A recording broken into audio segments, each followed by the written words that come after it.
Hello student, हमारा chapter human body complete हो चुका है। एक बार वापस से भी हम लोग रिकैप करेंगे उसको। अब तक हमने पढ़ा ह्यूमन बॉडी में टोटल जो सिस्टम थे 8 system. Number first nervous system, जिसमें 3 इम्पॉर्टेंट पार्ट थे, नर्व्स, स्पाइनल कॉर्ड, ब्रेन। पूरी बॉडी में नर्व्स जो है फैली रहती हैं और वो जो भी मैसेज है वो ब्रेन और स्पाइनल कॉर्ड तक पहुंचाती है।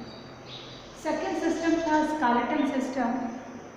बोन से बनकर जो सिस्टम बनता है या बोन का जो फ्रेमवर्क है वो कहलाता है स्केलेटन सिस्टम। ह्यूमन बॉडी में 206 बोन्स होती हैं। बोन्स जॉइंट होती हैं लिगामेंट से, ये हमने पढ़ा है। इसके बाद नेक्स्ट सिस्टम था मस्कुलर सिस्टम। मस्कुलर सिस्टम जो मसल्स हैं उनसे मिलकर बनता है मस्कुलर सिस्टम। मस्कुलर सिस्टम हमें हेल्प करता है वॉक करने में, रन करने में, मूव करने में, यहाँ तक कि हमारे फूड को च्यू करने में भी हमारा मस्कुलर सिस्टम हेल्प करता है। ह्यूमन बॉडी में टोटल 605 मसल्स होते हैं। नेक्स्ट है सर्कुलेटरी सिस्टम। पूरी बॉडी में ब्लड को सर्कुलेट करने के लिए जो सिस्टम है, जो वेन्स हैं, वो कहलाती है सर्कुलेटरी सिस्टम। उनसे मिलकर बना होता है। ऑक्सीजन जनरेटेड ब्लड जो है, ऑक्सीजन वाला ब्लड पूरी बॉडी में जाता है और कार्बन डाइऑक्साइड जिसमें होती है वो वाला ब्लड वापस हमारे हार्ट में आता है। हार्ट से CO2 जो है कार्बन डाइऑक्साइड लंग्स में आती है और वहाँ से हमारे नोज के द्वारा बाहर हो जाती है। Digestive system. डाइजेस्टिव सिस्टम हमारे माउथ से शुरू होता है, फिर हमारे गले में और गले से स्टमक, स्टमक से स्मॉल इंटेस्टाइन।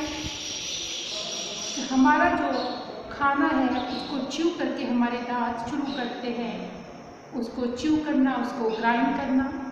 उसके बाद हमारे जो जीभ है उसमें सलाइवा होता है, लार होती है, उस फूड के साथ मिक्स होती है और हमारे थ्रोट के द्वारा वो हमारे स्टमक में पहुंचती है। वहाँ बहुत सारे जूस ऐड होते हैं और फूड को सिंपल फॉर्म में चेंज करते हैं।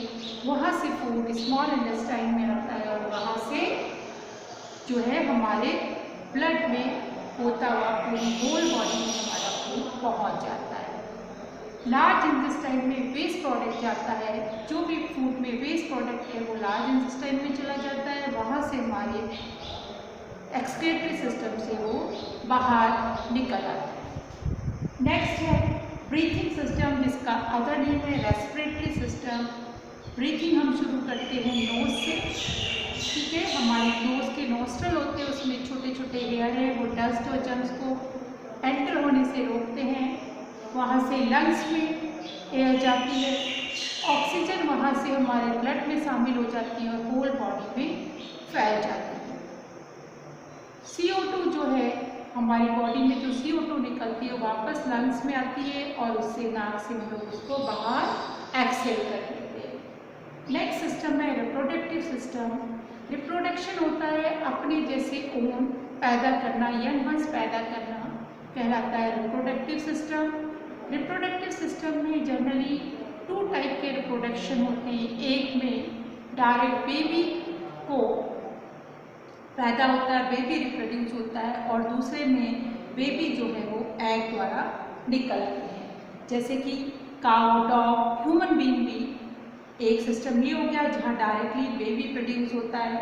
और नेक्स्ट सिस्टम है हैन, बर्ड्स जो एग देते हैं उससे उसमें से बेबी निकलता है। एक्सक्रीटरी सिस्टम, बॉडी में जो भी हार्मफुल प्रोडक्ट है उसको बाहर निकालने के लिए जो सिस्टम बॉडी का काम करता है वो एक्सक्रीटरी सिस्टम है और इसमें हमारी kidney specially important role play करती है। इसके अलावा हमारे स्किन जो है उससे भी जो हमारा बॉडी में एक्स्ट्रा वाटर है, एक्स्ट्रा सॉल्ट है, वो पसीने के रूप में बाहर आ जाता है। इस तरीके से टोटल ह्यूमन सिस्टम में 8 ह्यूमन सिस्टम हैं जिनसे मिलकर ह्यूमन बॉडी बनी। और हर एक सिस्टम का एक इम्पॉर्टेंट रोल है। सेंस ऑर्गन के बारे में आप पहले से पढ़े हुए हो। यहाँ पर हमारा ये चैप्टर ख़त्म होता है। हमने रिकैप भी कर लिया है, हमें पता चल गया है कि हमारी बॉडी में कौन कौन से सिस्टम है और सबका क्या वर्क है। नेक्स्ट वीडियो में हम लोग इसके क्वेश्चन आंसर करेंगे। ओके।